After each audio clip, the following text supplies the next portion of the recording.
അലക്കൽ പരിപാടി കഴിഞ്ഞു. ഇനി കുളിക്കലാണ് പരിപാടി. കുളിച്ചിട്ട് ഡ്രസ്സ് ഇടാനാണ് എന്റെ തേങ്ങ. കാരണം ഡ്രസ്സൊന്നും ഉണങ്ങിയിട്ടില്ല. അതുകൊണ്ട് ഇതെന്നെ കുളിച്ചിട്ടിടണം. എന്തായാലും കുളിക്കട്ടെ. അപ്പൊ കുളിച്ച് ഫ്രഷായിട്ട് നമുക്ക് ഭക്ഷണം കഴിച്ചിട്ട് ഈവനിങ് വാക്കിന് പോവാം. അല്ല തേങ്ങ കുറെ നേരത്തെ കുളിക്കാൻ വേണ്ടി പറഞ്ഞു. ഞാനിവിടെ തണുത്തിട്ട് ഇങ്ങനെ വണ്ടി വെച്ചിരിക്കായിരുന്നു. എന്നാലും കുളിക്കാം.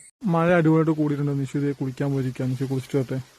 ഞാനിവിടെ വെയിറ്റിംഗ് ആണ്. എന്തായാലും കുളിച്ചിട്ടാണ് ഭക്ഷണം കഴിക്കാനായിട്ട്. നമ്മൾ ഭക്ഷണം കഴിക്കാൻ വേണ്ടി പോകണം. ശ്രുതിക്കാൻ ഊട്ടി കൊടുക്കണം. ഭക്ഷണം ഉണ്ടാക്കി എടുക്കട്ടെ.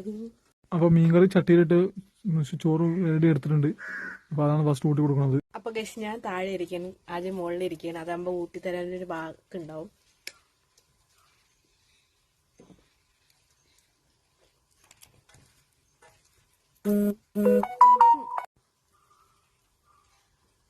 ആദ്യം ഊട്ടി കൊല്ലു.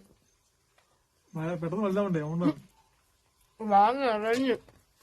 അപ്പൊ ഗൈസ് നിശ്ചിത എനിക്കുള്ള ഫുഡ് കൊണ്ടുവന്നിട്ടുണ്ട്. ഞാൻ ഫുഡ് കഴിക്കട്ടെ. സാമ്പാറിന്റെ ചോറിന് തട്ടിക്കൂട്ട് സാമ്പാറിന് അമരപ്പയറാണ് നിനക്ക് ഞാൻ തോരൻ വെച്ചത്.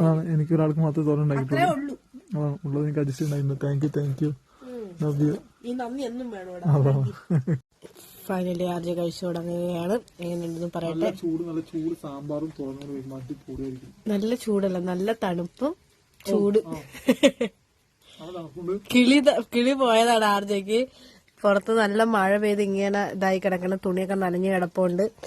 ആ തണുപ്പാണ് ആർജ ഉദ്ദേശിച്ചത്. എന്തായാലും ചൂടോടെ ചോറും കറിയും തോരനും. എങ്ങനെയുണ്ട്? കൊള്ളാമോ? ഒന്നേ ആശാന്റെ നിജത്തിലേക്ക് കളറിക്ക് പുറത്തല്ലേ തരാം.